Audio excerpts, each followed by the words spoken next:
सदकल्लाहुल अलीम।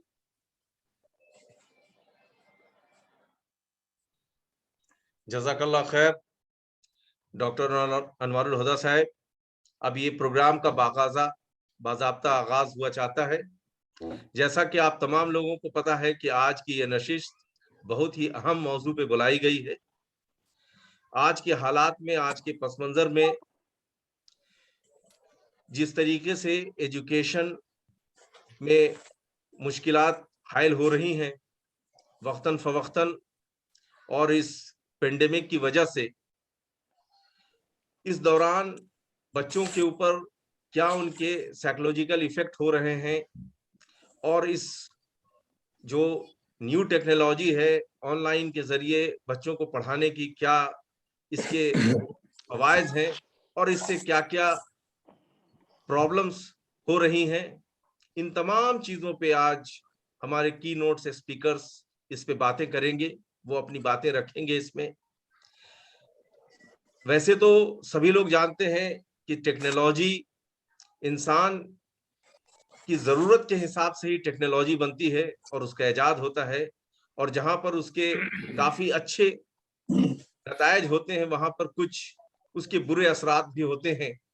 लेकिन अगर किसी चीज के लिए उसकी असर अच्छाई ज्यादा हो और बुराई कम हो तो उसको इस्तेमाल किया जा सकता है, लेकिन अगर उसमें बुराई बढ़ जाए और अच्छाई उसकी कम हो जाए तो वो खतरनाक होता है सोसाइटी के लिए। और चूंकि ये उन बच्चों के हाथ में है जो अभी बिल्कुल मैच्योर नहीं है, जो जिंदगी सीख रहे हैं, वो अपने कैरियर को बनाने के लिए हैं, तो उस पे फिक्र करना बहुत जरूरी है कि आखिर ये टेक्नोलॉजी उनके आगे आने वाले 20 साल 30 साल में उसके क्या असरात होने वाले हैं। इसलिए कि आज जो उनकी बुनियाद हो रही है जिस चीज से, उसका असर आगे आने वाले दिनों में क्या होने वाला है। तो हमारे पास आज दो बेहतरीन मुफक्किर स्पीकर, अपने एजुकेशन के फील्ड में माहिर लोग मौजूद हैं। हम लोग उनकी बातें सुनेंगे, लेकिन जैसा कि आप जानते हैं कि एहसास जो हमारी तंजीम है, इसने इसका ई जो है वो एजुकेशन है। तो आज हम लोग इस पे बात कर रहे हैं। तो हमारी तंजीम के बारे में हमारे प्रेसिडेंट मोहतरम से बेहतर कोई बता नहीं सकता, और मैं आपको अपने प्रेसिडेंट मोहतरम का, सदर मोहतरम का तारुफ देते हुए बता दूं कि ये ऑल इंडिया इलेक्ट्रॉनिक सर्विस से हैं, IAS हैं, और दूरदर्शन में डायरेक्टर के हैसियत से रहे हैं। इसी लास्ट ईयर रिटायर किया उन्होंने वहां से, लेकिन काफी मुतहर्रक आदमी है, एक समाजी फिक्र रखते हैं, और इस एहसास में हम लोगों के प्रेसिडेंट हैं, हम लोगों को गाइड करते रहते हैं। और उसके अलावा एक सामाजिक कार्य के साथ साथ वो एक अच्छे शायर भी हैं, अदीब भी हैं, कई किताबें लिखी हैं, कई इशार लिखे हैं उन्होंने। तो और एक सबसे बड़ी चीज ये है कि उनके पास जो कलेक्शंस है करेंसी का, वो नायाब है।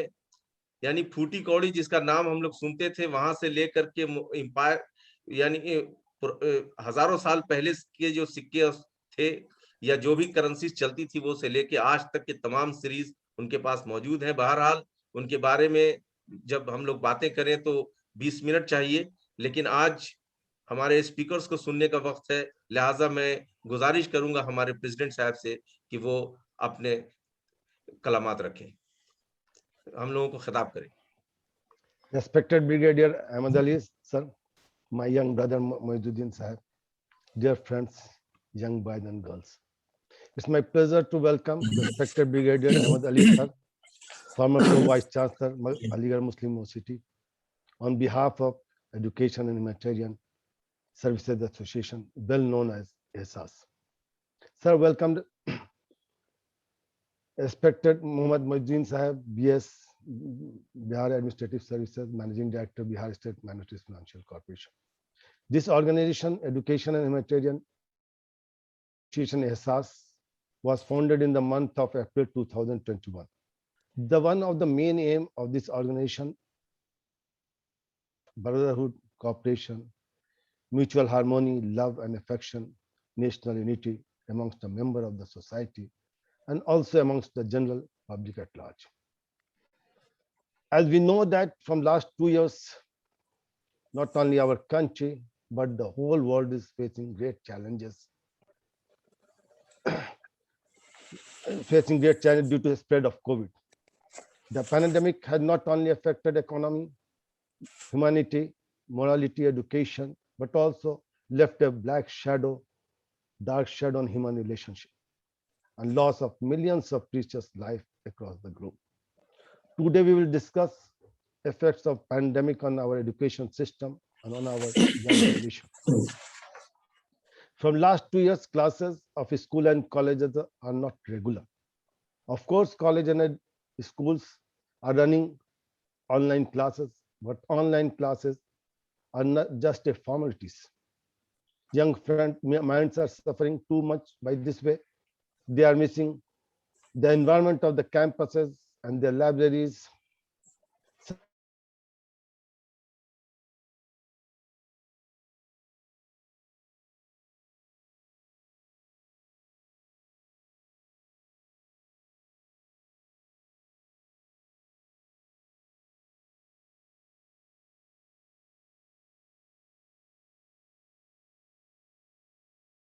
Pandemic.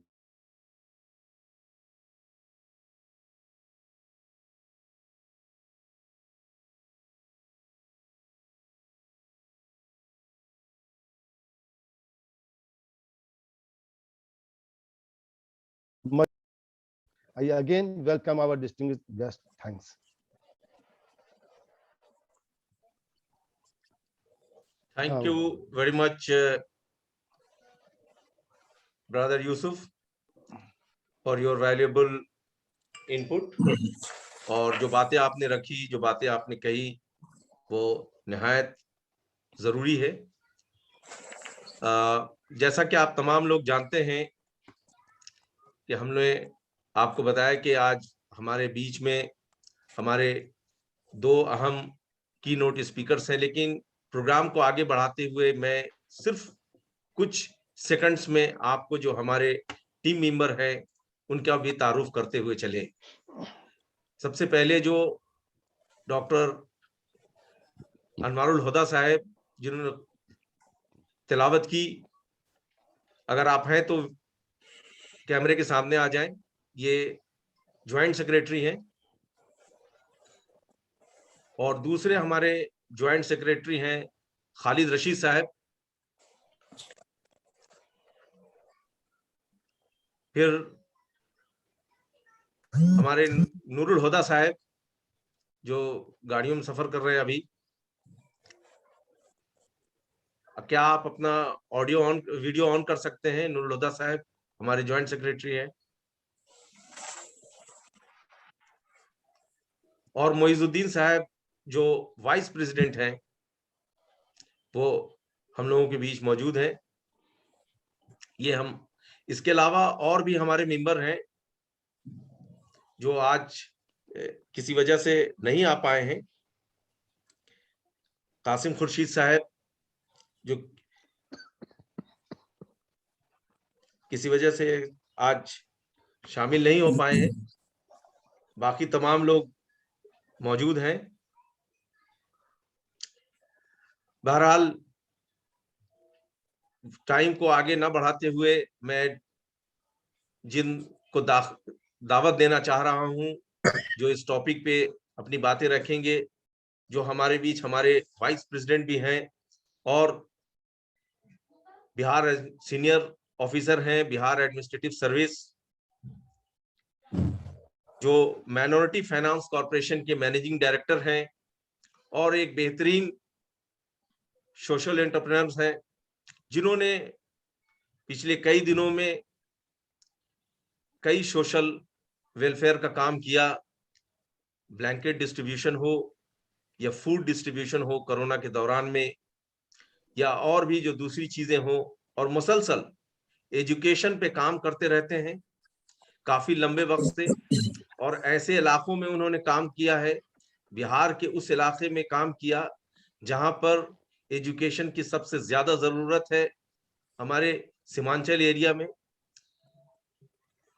एक हम लोगों को कभी कभी महसूस नहीं होता है कि इतने बड़े ऑफिसर होके एडमिनिस्ट्रेटिव सर्विस में रहने के बावजूद जिस तरीके से हम लोगों के प्रोग्राम में वो लबैक कहते हैं हर चीजों में, अगर ऐसे ऑफिसर्स बिहार में और ज्यादा हो जाएं तो मैं समझता हूं कि बिहार को इंडिया के में नंबर 1 बनने में कोई मदाखत नहीं रह जाएगा।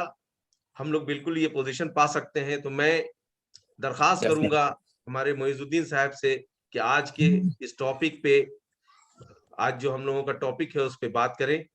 हम जनाब मोइजुद्दीन साहब।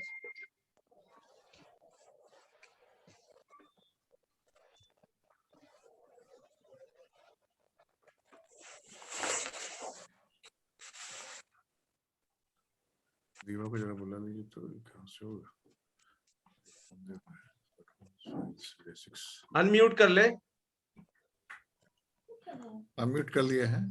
जी। फाइल्स कहाँ से आएगा? शेयरिंग में मैं कर रहा हूँ। अच्छा, शेयर हाँ कर सकते हैं। शेयरिंग कर रहा हूँ। कहाँ से? शेयर का ऑर्डर लीजिए इनसे। हाँ, शेयरिंग को आप अलाउ कर दीजिए। अच्छा, मैं माजरा चाहता हूँ, मैं अपने एक अहम मेंबर का नाम अनवर जमाल साहब का भूल गया था। तो अनवर जमाल साहब भी आज किसी वजह से प्रोग्राम में शामिल नहीं हो पाए, लेकिन थोड़ी देर में वो इस प्रोग्राम में शामिल हो जाएंगे। अनवर जमाल साहब जो हम लोगों के ट्रेजरर हैं। बंद कर दीजिए इसको। किसको? इसको बस बोलिए, उन लोग को शेयर हो रहा है। आ रहा है आपका शेयर हो रहा है। शेयर हो रहा है ना? से यू गो ऑन। छोड़िए, वो आएगा, वो आ रहा है, आपको आ रहा है, चला रहा है, बोलिए। और वैसे स्टार्ट करूं मैं? बिल्कुल बिल्कुल स्टार्ट कीजिए। बिस्मिल्लाह कीजिए सर। जी जी बिस्मिल्लाह। बिल्कुल, आपकी स्क्रीन शेयर हो रहा है जी। Good evening to all of you, and our most respected Brigadier Sayyid Ahmad Ali Sahib. Actually, I am more interested to listen Dr. Brigadier Sayyid Ahmad Ali Sahib because he has got a very vast educational background, and he spent about 5 years of his service in AMU campus. He is a leading educationist also, as instructed and advised by Obaidur Rahman Sahib, Secretary EHSAS. Friends, we have all come across the pandemic COVID-19, and I am very thankful to EHSAS that we have chosen the burning topic which is faced by humanity today, the challenges faced in education during the pandemic. Yes. So I would like to start with the quote by Sri Raghuram Rajan, former Governor, Reserve Bank of India, which he has recently quoted to a journalist during his interview. The lost generation, if kids are not back at school soon. I quote Raghuram Rajan, sir, I really hope that the state and central governments are thinking very hard about how to bring back these kids back to school, especially the poorer segments. Otherwise, we have a lost generation of kids. You know, the statement given by Mr. Raghuram Rajan is the tips of the iceberg. In short, इन्होंने बहुत गहराई की बात कही है. The present generation of student is facing a great challenge.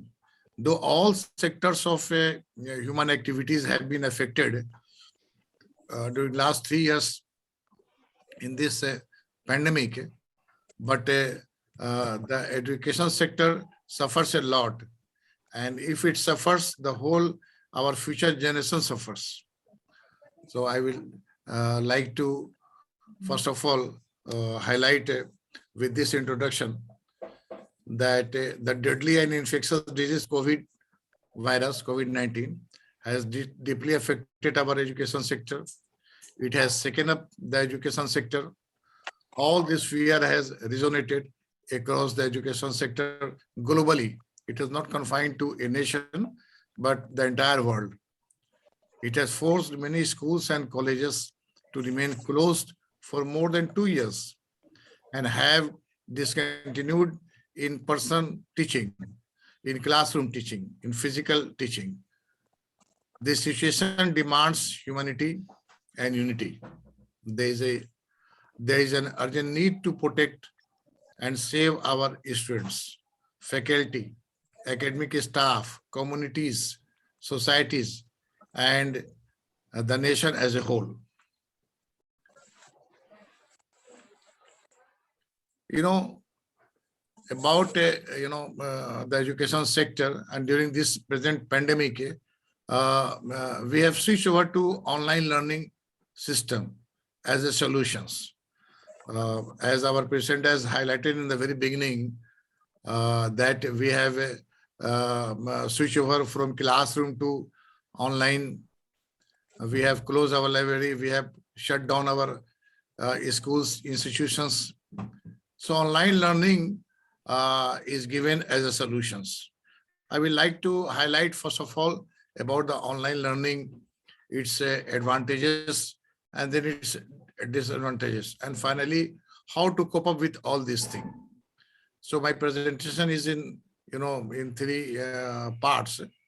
So first of all, about online learning as a solutions, combining face-to-face lectures with technology gives rise to blended learning and flipped classrooms. This type of learning environment can increase the learning potential of the students. Students can learn anytime and anywhere, thereby developing new skills in the process leading to lifelong learning. I'm just highlighting the positive aspects of online learning as a solutions. The government also recognizes the increased importance of online learning in this dynamic world. Even government schools have been provided with tools for conducting online learning for schools going children. The severe explosion of coronavirus disease can make us add one more argument in terms of online learning. That is, online learning serves as a panacea in the time of crisis. Now there is a growing demand of online learning, and we view it as a panacea in the present day crisis. There is no way out. So I would like to highlight the advantages of online learning. First of all, its efficiency.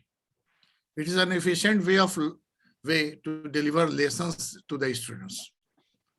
Secondly, a number of tools such as videos, PDFs, podcasts, these are all the tools in online learning system. It extends the lessons plan beyond traditional textbooks and include online resources.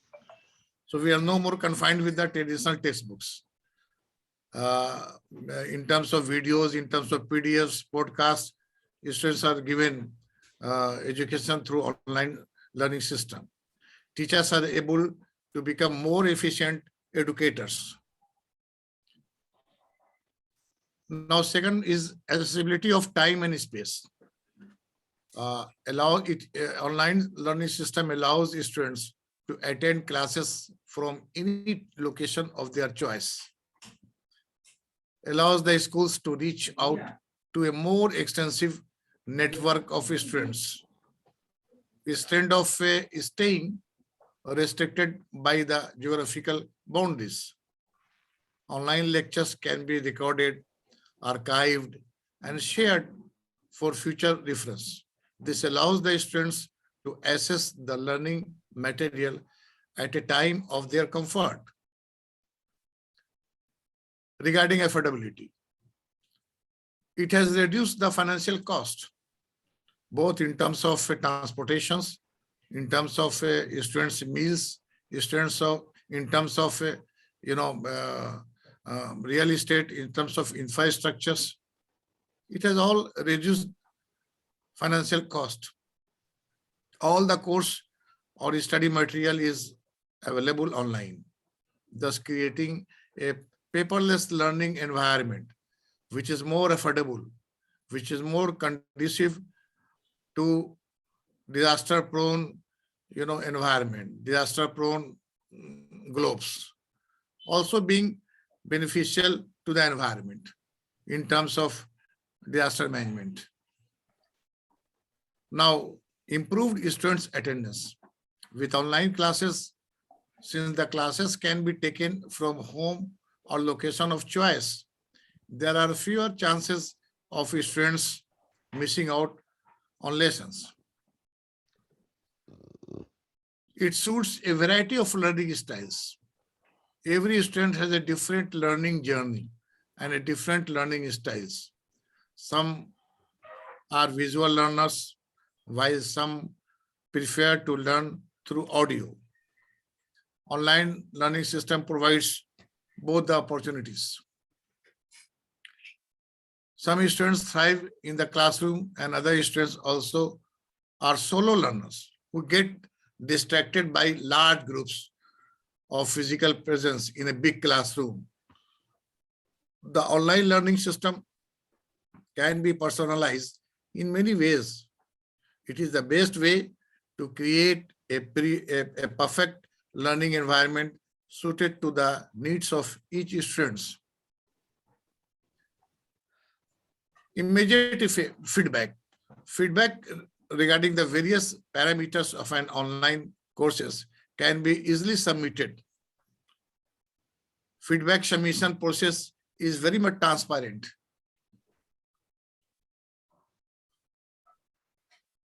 Regarding inability to focus on screens. Now, as far as the online learning system is concerned, it has got many disadvantages, many setbacks also. Few of them are inability to focus on screens. Many students struggle with focusing on the screen for long period of times. A great chance for the students to get distracted easily with social media and in some cases pornographic sites also. So it's because our students have got immature mind, so they are easily get distracted with social media and with some other unhealthy sites which are not conducive, which are not beneficial to them. So it is a big challenge in online learning education systems. As far as technology issues is concerned, key challenge of online classes is internet connectivity. Many of remote areas of our country, particularly rural areas, they lack internet facilities, and accessibility of internet connectivity is poor in most of the areas.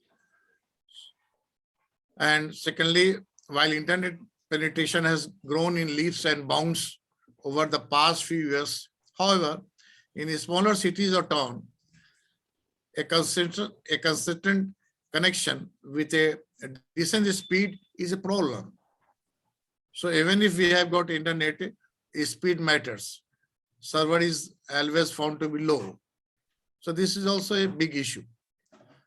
Without a consistent internet connection for your students or teachers, there can be a lack of continuity in the learning for the child. There is no smooth transfer when connectivity becomes poor. It is not, conducive to give instructions, and the continuity is affected in the learning process. This is detrimental to the education process. There are number of technologies available for online education but sometimes they create a lot of difficulties. These difficulties range from downloading errors, issues with installations, login problems, problems with audio and video, and so on.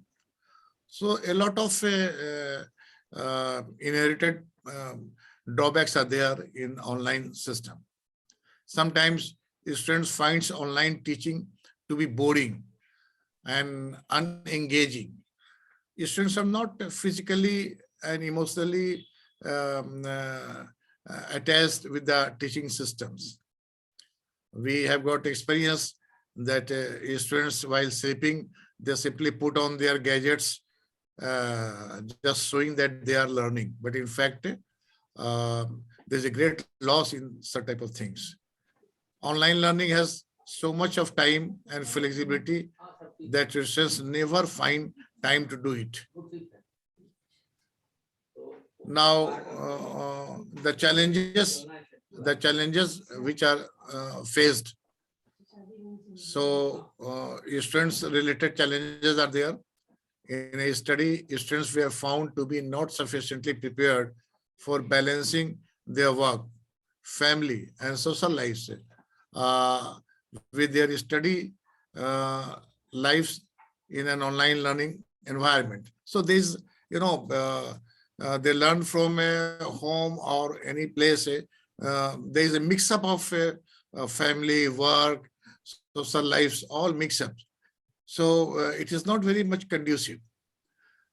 Students were also found to be poorly prepared for several e-learning competencies and academic type competencies.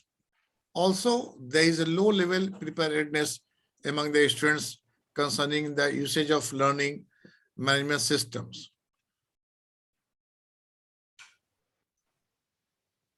Now, personal attention is also a huge issue facing online learning. Students want two-way interaction, which sometimes gets difficult to implement. The learning process cannot reach its full potential until students practice what they learn. Sometimes online content is all theoretical and does not let students practice and learn effectively. Mediocre course content is also a major issue. Students feel that lack of community, technical problems, and difficulties in understanding instructional goals are the major barriers for online learning. For institutions to engage students and make them participate in the teaching learning process, institutions, schools, and colleges also face a lot of problems to make students focus on teaching and learning process. For teachers also, to move from offline mode to online mode, changing their teaching methodologies and managing their time.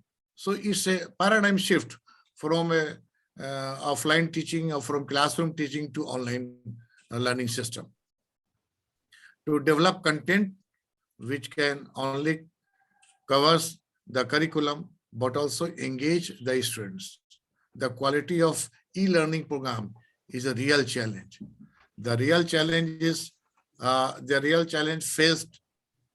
being faced is how to cover the curriculum, how to engage the student, how to make them focused. This is a big challenge in learning education mode. Government guidelines related problems are also there, challenges related with government guidelines.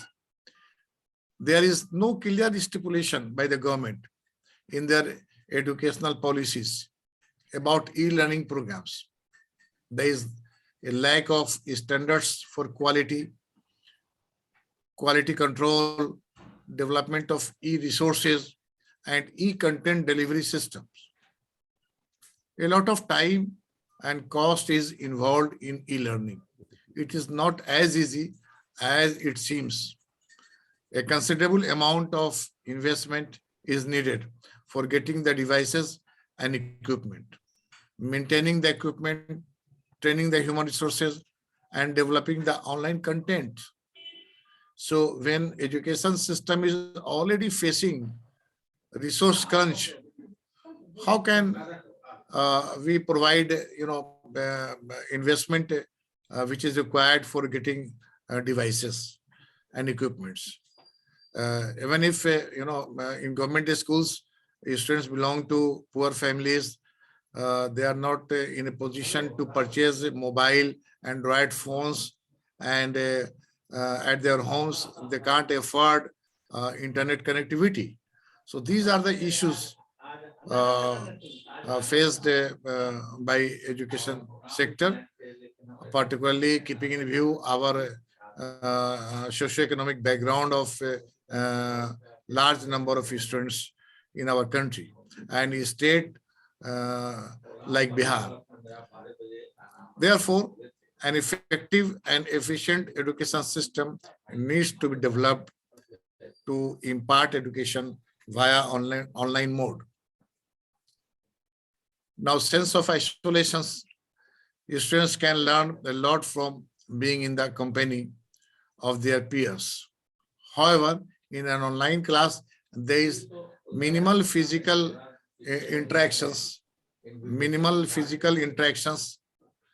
This often results in a sense of isolation for the students. In this situation, it is imperative that the schools allow for other forms of communications between the students, peers, and teachers. There is a lot of psychological impacts on the mind of the students during COVID-19, when students confined to their homes and they started learning through gadgets, through mobiles. But as far as the opportunity to interact with their company of their peers, it completely lacks. Due to this, their all-round development of personality is being hampered. So in this situation, it is imperative that the school allow for other forms of communication between the students, peer, and teachers. This can include online message, emails, and video conferencing that will allow for face-to-face interactions and reduce the sense of isolations. Teacher training is also one of the important aspect as far as this learning education system being affected in COVID period. Online learning demands the teachers to be technology friendly and have a basic understanding of using detailed forms of learning. But this is not the case always. The teachers who are in middle age or old age, they are not aware with the technology. They are not used to internet interactions. We have got practical knowledge that our children are very much, they are very much habituated to use mobiles and computer systems and net as compared to us. Very often the teachers have a very basic understanding of technology. Sometimes they don't even have the necessary resources and tools to conduct online classes. So bearing a few private institutions and online coaching institutions like an academy and Byju's, they have got digital board, and they have got an complete online education system set up. But in government of schools, in most of the government schools, we don't have such types of online education systems tools. To combat this, it is important for schools to invest in training the teachers with the latest technology updates so that they can conduct their online classes seamlessly. Now, manage screen time. Many parents are concerned about the health hazard of having their children spend so many hours staring at a screen. This impacts their health. It adversely affects their eyes. Sometimes the students also develop a bad posture and other physical problems due to staying hunched in front of a screen. So physical hazard is also a big issue as far as screen for a long time is concerned. A good solution to this would be to give the students plenty of breaks from the screen to refresh their mind and their body. So this is suggested that plenty of breaks from the screen should be given during a classroom, online classroom, to refresh their mind and their body. Now, challenges faced and the proposed solutions. I suggest following solutions. Ensuring digital equity is crucial in this tough time. Not all the teachers and students have access to digital devices, internet and Wi-Fi. Unavailability of proper digital tools, no internet connections or Wi-Fi connections can cause a lot of trouble, due to which many students might lose out learning opportunities. Efforts should be taken by institutions to ensure that every student and faculty is having access to the required resources. They must also ensure that all the educational apps work on mobile phones as well. In case students do not have laptops, therefore, steps must be taken to reduce the digital divide. So I will like to conclude my presentation on following notes that practice makes a man perfect. Is a famous and a very true proverb. Students and teachers across various universities have never really practiced e-learning before the pandemic. Most of them are complacent and are stuck with traditional modes of teaching. The coronavirus outbreak is the chance to make out the best from the current situations. We can learn a lot in this challenging situation, and a lot of tools are available. Teachers are required to choose the best tool and implement it to impart education to their students. A step-by-step guide can be prepared by academic institutions that can guide the teachers and students on how to access and use various e-learning tools and how to cover major curriculum content via these technologies, thereby reducing the digital illiteracy. Teachers can present the curriculum in various formats. That is, they can use videos, audios, and text. It is beneficial if educators complement their lectures with videos, chats, virtual meetings, and so on, to get immediate feedback and maintain a personal connection with the students. Online learning generally has a lot of opportunities available, but this time of crisis will allow online learning to boom as most academic institutions have switched to this model. Online learning, remote working, and e-collaborations exploded during the outbreak of coronavirus crisis. Now, academic institutions can grab this opportunity by making their teachers and students learn via online methodology. The people have always been complacent and never tried some new models of learning. The crisis will be a new phase for online learning and will allow people to look at the fruitful side of e-learning technologies. This is the time when there is a lot of scope in bringing out surprising innovations and digital development. Already, edutech companies are doing their bit by helping us fighting the pandemic and not letting learning to be put at a halt. Teachers can practice technology and can design various flexible programs for students' better understanding. The usage of online learning will test both the educator and learners. It will enhance problem-solving skills, critical thinking abilities, and adaptability among the students. In this critical situation, users of any age can access the online tools and reap the benefits of time and location flexibility associated with online learning.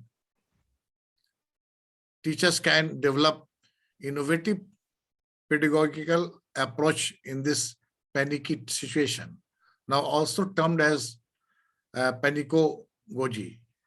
EdTech startups have plenty of opportunities to bring about radical transformations in nearly all the aspects associated with education, ranging from teaching, learning, evaluation, assessment, results, certification, degrees, and so on.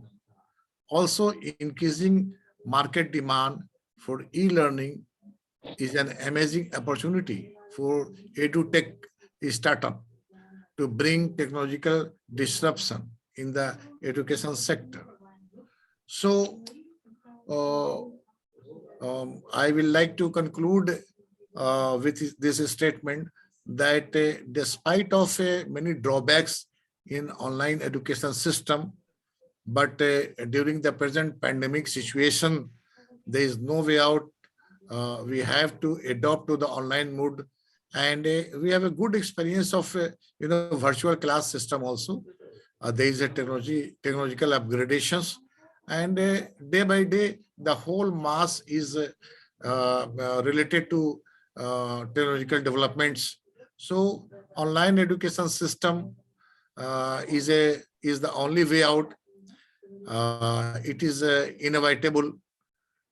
We can't shun from this online education system.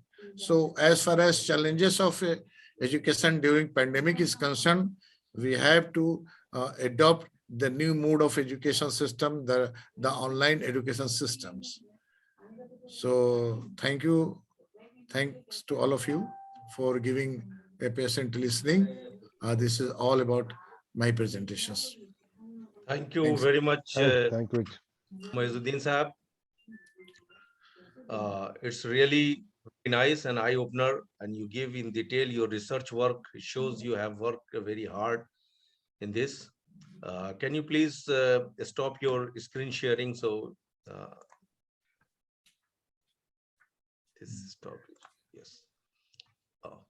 I'm also a new learner. Yeah. Okay. No issue. No, It's no, a it is technology, okay. so it's not a problem. Anyway,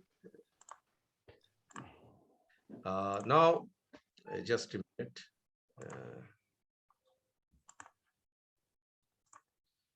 So it's really your research work, and as we in your intro we said you are giving a training to the officers, so your work is really highly appreciated, and the way you talk and all these things, I must say the audience ने इन तमाम चीजों को बहुत ही note किया होगा और उनके काफी कारामद आएंगी ये सारी चीजें। मैं जिस शख्स को अब दावत देने जा रहा हूं, जिनको बुलाने जा रहा हूं, वो उन्होंने अपनी जिंदगी में दुश्मनों के बड़े दांत खट्टे किए, अपनी ताकत से दुश्मनों को जहां हराया है, वहां इल्म की चाशनी से ऐसे स्टूडेंट्स को और एक ऐसे इदारे में जहां लोग ये कहते हैं कि ज्यादा वक्त रहना बहुत मुश्किल है, गो के लेकिन उनकी मोहब्बत की चाशनी और जो एजुकेशन का तरीका है और जो बात करने का तरीका है कि सुने बोले तो बातों से फूल झड़ते हैं, ये बात है तो चलो बात करके देखते हैं। वो ऐसी शख्सियत के मालिक हैं, जब उनकी बातें सुनेंगे तो आपको इस बात का अंदाजा होगा। हमारे जो स्पीकर हैं ब्रिगेडियर अहमद अली साहब, कैरियर से आर्मी मैन हैं। अमूमन लोग गुमान करते हैं कि आर्मी के लोग बड़े सख्त होते होंगे, लेकिन वो बड़ी ही सॉफ्ट दिल के आदमी हैं। हाँ, ये अलग बात है कि उन्होंने कारगिल की जंग में दुश्मनों के दांत खट्टे किए और इसके एवज में सरकार ने उनको सेना मेडल भी दिया। ब्रिगेडियर अहमद अली साहब अलीगढ़ मुस्लिम यूनिवर्सिटी में प्रो वाइस चांसलर रहे 5 साल, जीआईटी में डायरेक्टर रहे। हमारे बहुत अच्छे दोस्त हैं, हम लोग कुछ तंजीमों से जुड़े भी हैं। उनसे बात करने से हमेशा ऐसा लगता है कि शायद वक्त, घड़ी ने अपना वक्त रोक लिया है। उनकी बातें मैं सुनते जाऊं और सीखता जाऊं शायद। और आपको मैं बताता चलूं कि पढ़ाई से उनके जुस्तजू ऐसी कि कैरियर होने के बावजूद 2002 में उन्होंने मास्टर्स इन मैनेजमेंट किया। तो तमाम लोगों को ये बात नोट कर लेना चाहिए कि पढ़ने की कोई, सीखने की कोई उम्र नहीं है। ये तमाम चीज आज इस एहसास के बैनर पे, एहसास जो इसका फुल फॉर्म है education and humanitarian service association, जहां पे हम लोग काम कर रहे हैं। और आज के जो टॉपिक है education, challenges in education during the pandemic, इस पे बात करने के लिए मैं दरखास्त करूंगा ब्रिगेडियर अहमद अली साहब से कि वो अपनी बातें रखें। ब्रिगेडियर अहमद अली साहब। अस्सलाम वालेकुम, गुड वालेकुम इवनिंग। सलाम। Good evening, sir. जनाब फैजी यूसुफ साहब, जनाब मोहम्मद मोइजुद्दीन साहब, जनाब उबैदुर रहमान साहब, members of the Education and Humanitarian Services Association, and the founder of all this, the Rahman Foundation. At the very outset, let me thank you for giving me this chance of speaking to you. But I must admit that we just heard a wonderful treatise from Moizuddin Sahab. He has put in a lot of hard work in compiling. And as they say, he has actually robbed the wind out of my sails. And I find myself what to speak now. He has covered almost everything that pertains to online education and covered exceedingly well. My compliments to you, Moisa, for a job done very well. So that puts me on a side track now. Thanks a lot, sir. And I will try to speak on something which is the mother of all this problem, which is the progenitor of all this problem, and how we can overcome it. Ladies and gentlemen, the starting point of a vision of New India is that the state should assume the responsibility of your health, your education, your food, your pension, clean water, and housing. If the state looks after all this, then you are happy and you can match any nation of the world in terms of happiness. Unfortunately, as on date, we are not so rich and not so well off that we can spend so much of money in meeting all the requirements that I just mentioned. There's a noted economist called Mr. Prabhat Patnaik. He has suggested that we must expand the tax base of the country. If you want really to provide all these facilities, then expand the tax base. And how do you do it? Start taxing the super rich.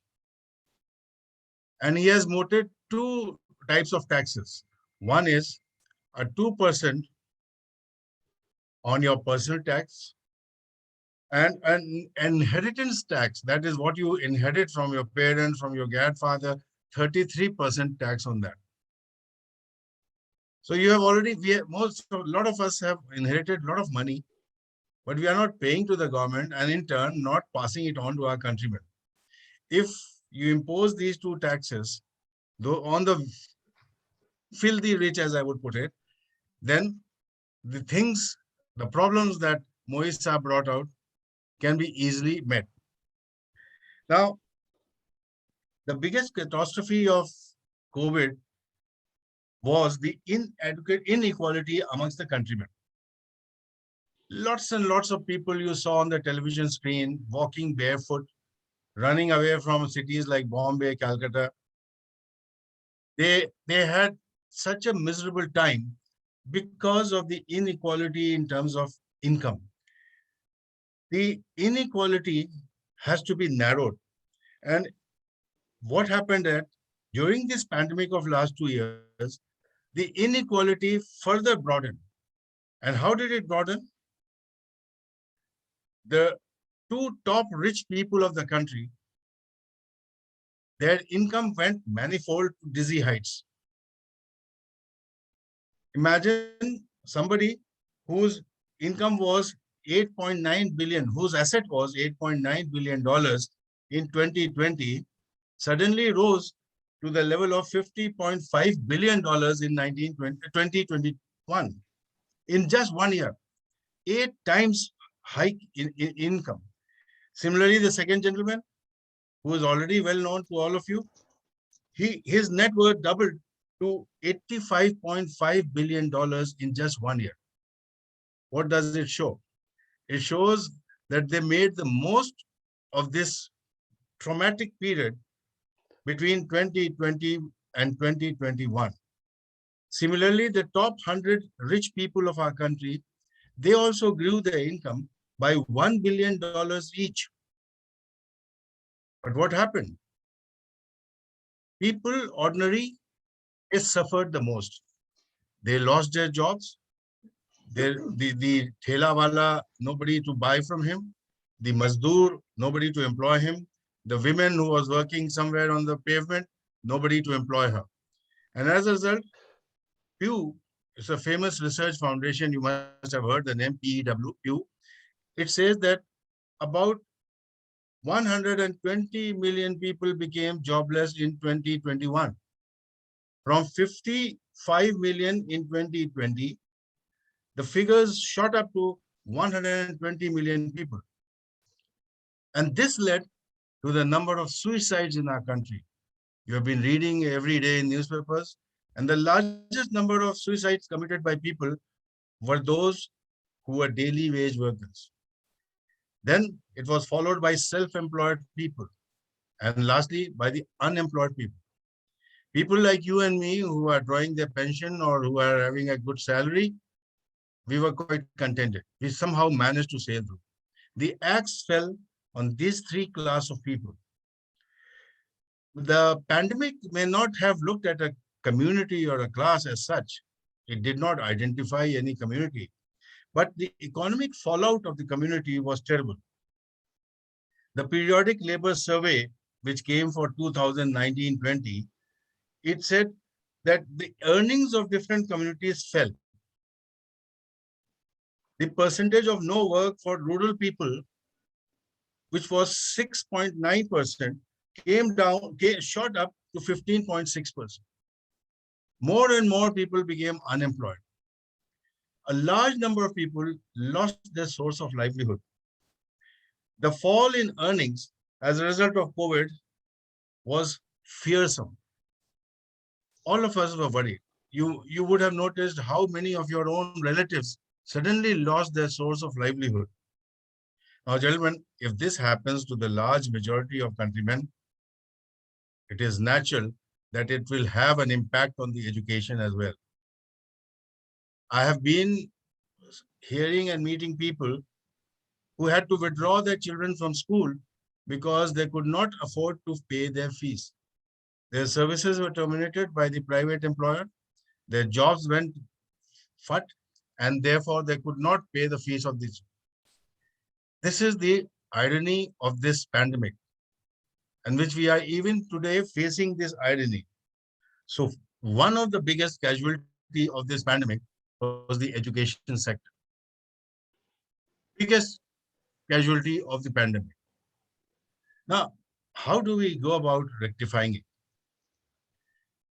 I will touch upon the online thing at the end of my talk, but before that, let me give you some ideas as to how we can improve upon our education system. Gentlemen, very few of us realize the value of early childhood education.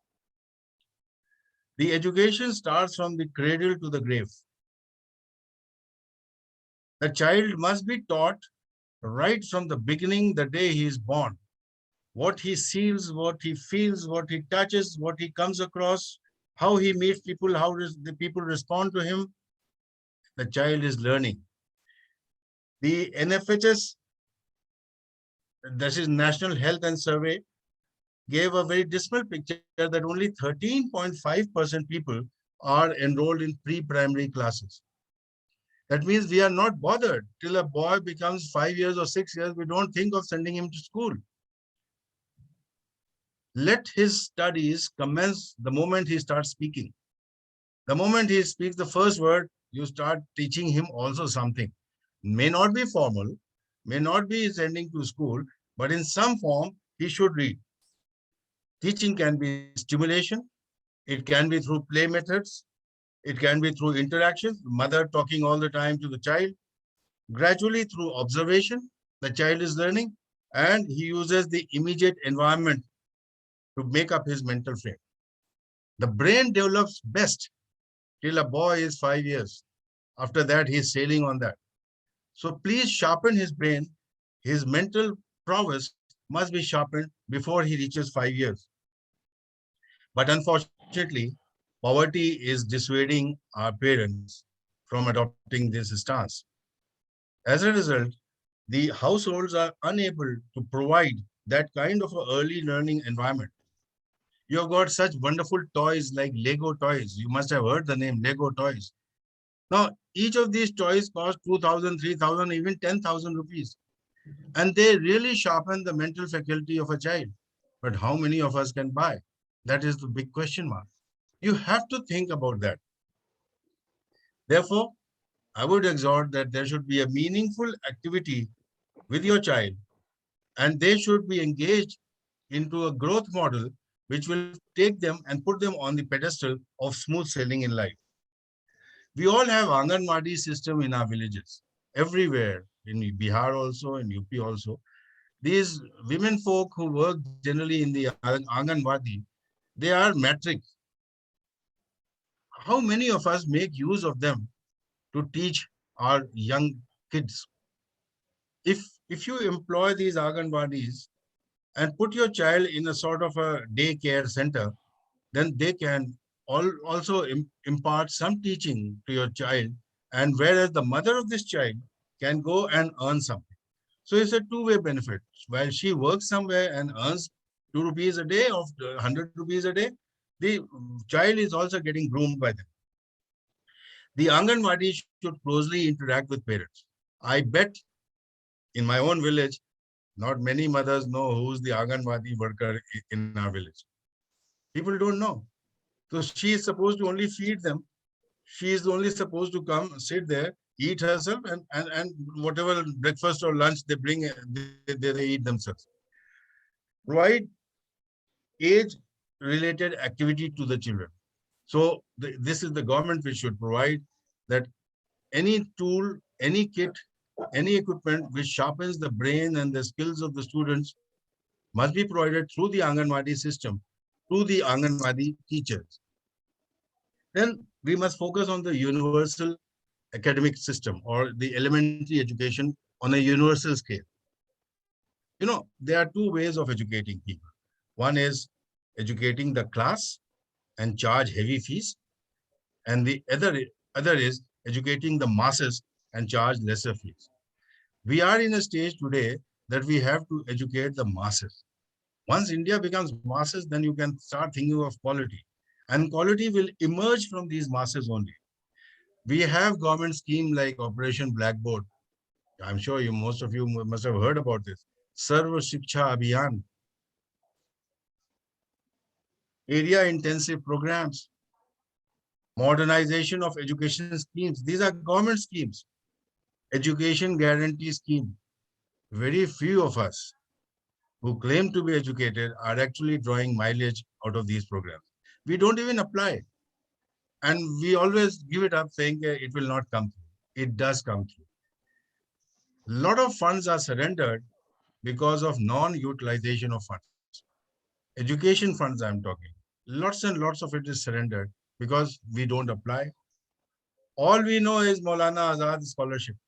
So most of our university students, they apply for Maulana Azad scholarship and they get that. It is excellent, excellent way of getting some decent amount. 27,000 was the amount when I was in Aligarh Muslim University. For a student, 27,000 has some money, is some money. Therefore, please, not only they should apply for scholarship, but those who are running institution, they must apply for Maulana Azad funds for classrooms, for labs, for library, for girls' hostel, for toilets, and so on. You will get it if you apply.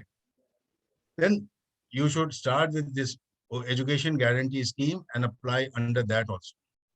It's all available on the internet. You just have to click, and whoever is running a school or a college, whatever level it is, you will get grants. Under the area intensive program, again, you get money for constructing girls' hostel, you get constructing for messes, and so many other building purposes, I'm saying, that you get money. Then we have our own Waqf board. Sadly, the Waqf, which is supposed to be the biggest zamindar of the country, is doing nothing for the community. I've been repeatedly harping upon it, but hardly any move has been achieved by the Waqf in every state towards this. How do we utilize the Waqf property for the emancipation of our community? No other community has such amount of land as the Waqf has. You'll agree with me. If they want, they can change the lives in every way. Then you have Navodaya Vidyalayas. You must have heard about Navodaya Vidyalayas. They are very cheap, they are very reasonable, cost effective. And those who cannot afford the fees of a good Christian missionary school or a public school can send their ward to Navodaya Vidyalaya. Then what should be the role of the traditional institutions of our own? That is Madarsa and Maktab. You'll be interested in knowing how many % of our children go to madrasas. Ladies and gentlemen, I was myself surprised when I read that only 4% of our community children go to madrasa. People talk about it so much, but just 4% go. Why? Why don't we send our children to madrasa? Is because the standards of madrasa have gone down miserably so badly that none of us want to send our child to madrasa. I have also studied for 1 year in a madrasa. And I still recall those days when I was in a madrasa. The madrasa concept of the 10th and 11th century is what we wish to replicate. What madrasa was in Samarkand, which gave you scholars like Al-Khwarizmi, a man who designed algebra and algorithm, the man called Ulugh Beg, astronomer, after whose name is there. This Samarkand, Bukhara, and Khiva, these were the cities which had very renowned madrasas, which later became universities. Look at Ibn Sina, the medicine man. He is also a madrasa product. Can you name any outstanding product of madrasa system of our country? I can't recall. Why can't we bring in that standard of teaching in madrasa where they become automatically pioneers and professors and scientists? Aligarh University took a lead in this. They established a center called Center for Promotion of Science. Most of the teachers involved were from the physics department and the chemistry department of AMU. And what they used to do is to prepare notes and material, reading material for the students of madrasas, and used to organize classes, and they used to come. Now that has further been refined into what is known as bridge course now. There's something called bridge course in AMU. The bridge course is very simply put, 100 students of madrasas, and mostly they are from Bihar, who who cleared a written examination, and they are allowed to join AMU with free tuition fees, free boarding, and free lodging. And this is a one-year course. And after 1 year, they get admissions in universities like JNU, Delhi University, Jamia, besides AMU. All our universities should aspire for this. I am of the firm conviction that a boy who has done Hafiza, he has got an outstanding brain. It is not easy to memorize a book as thick as Holy Quran. The fact that he has memorized means that he has got something in his gray matter. And if you tap that something, he can do wonders. You must be reading that madrasa students have become civil servants. They have joined civil services. So let us focus. Let us focus on improving our madrasa system. Gentlemen, what is happening today is a coaching center culture. This coaching center culture has actually put us all in a rat race. And all of us who are in that rat race are obviously rats. If I don't send my son to a coaching center, then my son is scorned and he is made fun of. I never went to a coaching center, and so would most of you would not have been to coaching centers. Let us put an end. I remember meeting two teachers in a certain coaching center some years back in Allahabad, and both these teachers were graduates from IIT Kanpur. I asked them, after doing IIT, how is it that you have stepped into this? My son, who was listening next to me, and he was also studying in that coaching center, he told me, Daddy, they both have got huge cars with them, which they could not have bought if they had gone into a service class so soon. So this is the amount of money which coaching centers are, and what has happened is that the education has become a commodity now. And you and your children are consumers of that education. It's being sold. Education is being sold and you are buyers. It should not have been. These centers should have been just service providers and not charging lakhs and lakhs of rupees. We have to think about this. I would also request that we must extol our students for a very liberal education system. We don't have to be conservative in our education system. Learn what, in the good old days in Spain, in Cordoba, the Shahar Mufti was a scholar. He was a Panjwakta Namazi, he was a Hafiz, and he used to teach children, and he was an astronomer. Ibn Rushd is one such example. Let our teachers be all-rounders. Let our teachers be such that they can impress the young mind that I can do this also, I can do that also, and I can do that also. Then the young mind gets impressed. And let us start this from madrasa. Let not madrasa be the place where our destitute children come and they get 2 square meals a day. And that's it. What is their future? Nobody knows. We must make our classroom as the place for a meaningful living. This pandemic is not going to last. It's not going to be forever. I can assure you this. And even if it remains forever, life will become normal. Mr. Cameron, the UK Prime Minister, recently made a wonderful statement. He said, I'm removing my mask and I'm telling others to remove also, because we'll have to learn to live with it. So don't get disheartened, don't get dismayed. But I must admit that the online system of teaching is one of the best ways of teaching at very little cost. Best part is cost. But still, I'm surprised to hear that the schools are charging full fees from the students despite online. And the plea being given is that we are paying salary to our teachers. You would have seen that your daughters or your daughter-in-law sit with your child when the online classes are going on. So two people get engaged in an online class. So if your grandson is in class 3 or class 4, the mother has to sit next to him to prompt him. Otherwise, he follows nothing. online system is good in many ways, especially for the elders. The best thing I liked about online system is the conferences, the seminars, the lectures you can give to a large number of people at no cost. Imagine every seminar in Aligarh Muslim University used to cost not less than 2 lakh rupees in terms of giving accommodation, in terms of transportation and things like that. So all that hassle has gone because of online system. So continue with it. Continue with online system. But let me tell you, no machine can replace a teacher.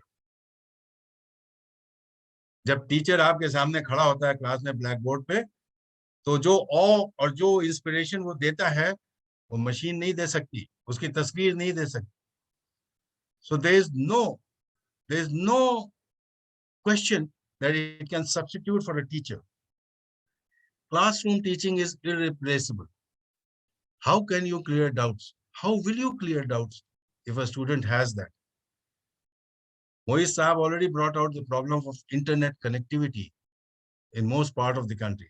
And even if you are in a big city, the internet disappears for some time. There's a break in class and things like that.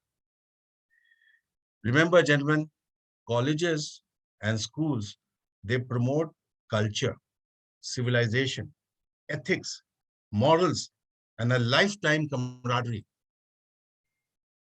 My classmate of class 8 still is in touch with me because once upon a time we were sitting next to each other in this. Will the present generation who have not seen each other for 2 years and are only watching on the screens of their computers remember such a class fellow? Will they remember who pinched him, who pinched their back when he was sitting in the class? Or who cracked a joke? There are such school days, wonderful days of school, which we don't want to miss, and we don't want our children also to miss. Therefore, classroom and university teaching must go on. Most of the universities have opened their research facilities, and because there's no choice, a man has to go back for research. But those who are in colleges and attend 12th or BA, MA, they should still go on and attend the university. Please remember, just as Kindle, you all know what is Kindle. Everybody, when Kindle came, they said, this is a wonderful thing. Now I don't have to buy a book. It will be so cheap. But in last 20 years, how many of us use Kindle? We have gone back to books. Recently, I was in Sharjah, attending the Sharjah Book Festival. What a wonderful collection. What a wonderful collection. And what a course, what sales was going on. People have come back, just as cinema halls have become active again and people are no more watching films on their computers.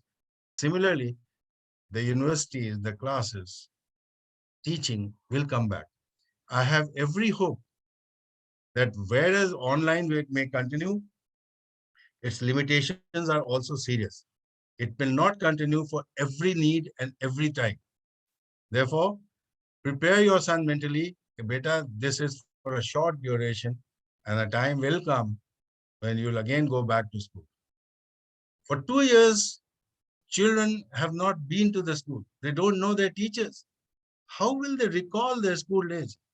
There are guys whom I know who have passed 9th, 10th and 11th now without attending a class. Just attended. Is this fair? Is this grooming a good generation? I don't think so. So the lesson is that let's pray to Allah that He should take away this pandemic as soon as possible, bless us all with good health, and let the academics resume in the universities. Finally, I would like to thank all the organizers, particularly Ubaidur Rahman Sahab, for getting all of you on panel this evening and allowing me to speak to you these few words. Thank you very much. Jazakallah and Jai Hind. जज़ाकल्लाह खैर. बहुत शुक्रिया brigadier Syed Ahmad Ali साहब. काश के कुछ वक्त और होता और जिस तरीके से आपने बताई, बातें रखी और बिल्कुल सही कहा कि कोई मशीन टीचर का नेमत बदल नहीं हो सकता. और जिस तरीके से आपने तमाम सोशल चीज़ों पे अपनी नज़र रख हम लोगों को बताया, चाहे वो मदरसा एजुकेशन हो और जिस तरीके से मदरसे में एजुकेशन होने चाहिए, या औक़ाफ़ के जो सिस्टम है उन सारी चीज़ों पे जिस तरीके से आपने बताया, वो तमाम लोगों के लिए और हम सब लोगों के लिए एक बेहतरीन नोट्स आपने दिया। बहुत शुक्रिया आपका, और उन तमाम लोगों का भी मैं शुक्रिया अदा करूँगा जिन्होंने तहम्मुल के साथ और अपना वक़्त दिया। कुछ लोग दूसरे स्टेट्स और कुछ दूसरे नेशन से भी, दूसरे कंट्री से भी जुड़े हैं। आपके तमाम बातों को हम लोगों ने सेव भी किया है, और जो लोग इस प्रोग्राम के बाद इससे लेना चाहेंगे उसको हम लोग रिकॉर्डिंग भी शेयर करेंगे एहसास के अपने चैनल पे। तो आज हमारे 2 अहम स्पीकर्स थे, दोनों ने अपनी बातें रखी, तो मैं बिलखुसूस हमारे दोनों स्पीकर्स का बहुत-बहुत शुक्रिया अदा करता हूँ। साथ में जो लोग जुड़े हैं, मोहम्मद शोएब साहब लखनऊ से, शोएब भाई बहुत शुक्रिया आपके जुड़ने का। ज़िशान अमीर मैम, ये भी जुड़ी हैं लखनऊ से। उसके अलावा मून खान हैं यूएस से, और बहुत सारे लोग ऐसे हमारे दोस्त अहबाब, शहजाद साहब सऊदी अरब से, और रियाज साहब दुबई से, और बहुत सारे लोग ऐसे हैं जो हमारे प्रोग्राम में जुड़े हुए हैं। उन तमाम लोगों का बहुत-बहुत, आफ्ताब रिजवी साहब भी जुड़े हैं दुबई से, उन तमाम लोगों का बहुत-बहुत शुक्रिया। खुर्शीद साहब हैं प्रोग्राम में जुड़े हुए, खुर्शीद अहमद साहब, और न जाने मैं सब लोगों का नाम बारी-बारी नहीं ले सकता हूँ, जो हमारे सामने नाम आ रहे हैं मैं उसी को ले पा रहा हूँ। जावेद साहब हैं और शिरीन मैम हैं, ये तमाम लोग जो आज इस प्रोग्राम को में जुड़े हमारे साथ, वक़्त दिया, उन सभी लोगों का बहुत शुक्रिया। और ऐसी महफ़िलें हम लोग हमेशा करते रहेंगे इंशाअल्लाह। ये हम लोग चाहेंगे कि इस तरह की महफ़िलें हमेशा होती रहें और हम तमाम लोग इससे फैज़याब होते रहें। सब चीज़ों के बाद एक बात मैं अपने एक्सपीरियंस से ये कह सकता हूँ, आज के जो टॉपिक जिस टॉपिक पे हम लोग बात कर रहे थे, कि इस ऑनलाइन एजुकेशन से फ़ायदा सिर्फ़ सेल्फ मोटिवेटेड स्टूडेंट्स को है। चूँकि हम लोग, आपको पता होगा कि मैं रहमान शट्टी के माध्यम से लड़कों को एजुकेशन देता हूँ, तो हमारे पास जो लड़के हैं, उनको जब हम लोग फिज़िकल पढ़ाते थे और जब ऑनलाइन पढ़ा रहे हैं, तो इसमें हमने फ़र्क ये देखा कि जो सेल्फ मोटिवेटेड बच्चे हैं, उनको ये ऑनलाइन बहुत फ़ायदा करता है, इसलिए कि वो रिकॉर्डेड क्लास को भी देखते हैं, वो टीचर्स के साथ कॉन्टैक्ट में भी रहते हैं, नोट्स भी उनको मिल जाता है, उनके पास बहुत सारी चीज़ें ऐसी अवेलेबल हो गई हैं, जिससे वो हर चीज़ों को डिफरेंट टॉपिक्स पे रिसर्च करके जान सकते हैं। लेकिन जो सेल्फ मोटिवेटेड स्टूडेंट्स नहीं हैं, उनके लिए ये ऑनलाइन बहुत मुश्किल होता जा रहा है, जिसमें उनके पढ़ाई पे काफ़ी बुरा असर हो रहा है। बहरहाल ये सारी चीज़ें चलती रहेगी, जैसा कि ब्रिगेडियर साहब ने बताया और उससे पहले मोइज़ साहब ने बताया, फिर हमारे प्रेज़िडेंट साहब ने बातें रखी थी। तो प्रोग्राम के आखिर में, जैसा कि हम लोग सभी लोग जानते हैं कि प्रोग्राम की शुरुआत हमने कलाम पाक की तिलावत से शुरू की, और इस अज़्म के साथ कि हमारे साथ हम इसी तरह के प्रोग्राम और करें और लोगों को इससे ज़्यादा से ज़्यादा फ़ायदा पहुँचाते रहने की कोशिश करें। मैं हमारे मेंबर डॉक्टर अनवारुल हुदा साहब से गुज़ारिश करूँगा कि वो दुआ करें। बिस्मिल्लाहिर्रहमानिर्रहीम। अल्लाहुम्मा अंता सलाम मिनका सलाम अलैका सलाम हय्याना रब्बना बिस्सलाम वदखलना दारुस्सलाम तबारकता रब्बना व तआलैता या ज़ुल जलाली वल इकराम रब्बि जल्ली मुक़ीमिस सलाति व मिन ज़ुर्रियति रब्बना व तक़ब्बल दुआ रब्बना इग़फ़िर ली व लिवालिदैया व लिल मुमिनीना यौम यक़ूमुल हिसाब रब्बि इश्रह ली सदरी व यस्सिर ली अमरी वहलुल उक़दतम मिन लिसानी यफ़क़हू क़ौली रब्बि ज़िदनी इल्मा रब्बना आतिना फिद दुनिया हसनतन व फिल आखिरति हसनतन व क़िना अज़ाबन्नार। ए अल्लाह, हम लोग लगातार 2 सालों से एक खतरनाक वबा के चक्कर में है अल्लाह। इससे पूरा निज़ाम बिल्कुल दरहम बरहम हो चुका है अल्लाह। हम लोग परेशान हाल है अल्लाह।